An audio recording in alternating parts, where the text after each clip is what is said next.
Narinig nyo na ba tong nauuso ngayon na steamer vertical iron kung tawagin? Ang galing mga nice, flex ko lang, tuwang-tuwa kasi ako sa ginagamit ko ngayon. PHDEM HS100. Kung titingnan mo, mukhang blower lang ng buhok, pero plancha to mga nice. Lightweight lang, nasa 0.7 kilograms, kaya pwedeng dalhin kahit saan. At dahil nga magaan, hindi siya nakakapagod gamitin. Tubig lang ang kailangan nating ilagay sa tank. Up to 200 ml, depende sa dami ng damit na paplansyahin natin. No more worries na baka mapasok ka or worse, masunog yung damit kasi safe na safe ito. Ang gusto ko pa dito, nagagamit ko kahit walang kabayo na papatungan kasi pwede lang isabit yung damit kahit saan. Kitang-kita nyo na mabilis mawala yung lukot kahit nakakailang hagod pa lang ako. May 160 degrees Celsius high temperature steam kaya mas nagiging smooth at mabango yung damit.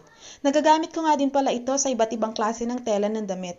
Medyo pricey siya compare sa ibang brands pero dito kasi sure ako sa quality dahil subok at trusted ko na talaga ang Dirma products. So ayun lang mga nice, kung interested kayong i-try, i-click lang ang yellow basket or check ang link sa comment section. Next time ulit, bye!